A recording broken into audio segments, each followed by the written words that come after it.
వాళ్ళందరికీ కూడా ఈ భాష కనిపెట్టిన ఆయన పుట్టినరోజును బ్రేకీ డేగా జరుపుతూ ఉంటారు. ఇంకొకటి ఏంటంటే ఆయన ఈ 6 చుక్కలతోటే ఈ భాష పుట్టినది, అది గురువు గుర్తుపెట్టుకోండి. ఆయన మన 1809 జనవరి 4న జన్మించిండు. అప్పుడు చాలా ఇబ్బంది. అప్పుడు వాళ్ళ తండ్రి ఏం చేసిండు, ఆ చెక్కల మీద ఈ మేకులు ఉంటాయి కదా, మొలలు, ఆ మొలని కొట్టి అక్షరాల ఆకారంలో అక్షరాలను నేర్పించిండు. అతను నేర్పించేసి అతను కొంత ప్రాథమిక విద్యను వచ్చేలాగా చేసిన తర్వాత మరి ఇంకా పెద్ద పెద్ద విద్యలు చదవాలి. 10th క్లాస్ అయిపోవాలి, ఆ పైన విద్యలు చదవాలి. జాగ్రత్త వినండి.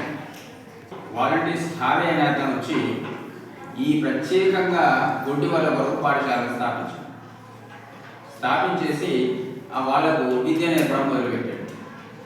ఎట్లా ఈ వాళ్ళ తండ్రి గారు చెప్పినటువంటి ఆ మేకులతో కొట్టి చేయడం, ఏది ఇసుక మీద రాయించడం, ఇసుక పోసి చేతులు దిద్దించడం.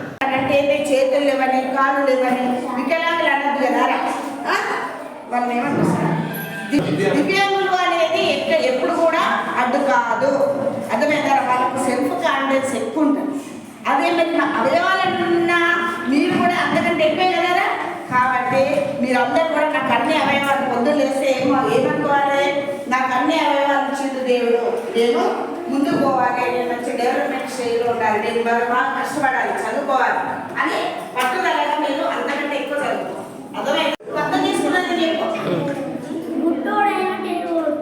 తను మొక్క మెట్టి కూడా కింద వాడే కూడా గుడ్డి వాళ్ళకు కళ్ళు లేవని వేరుగా ఉంచద్దు, మనతోనే అనుకోవాలి.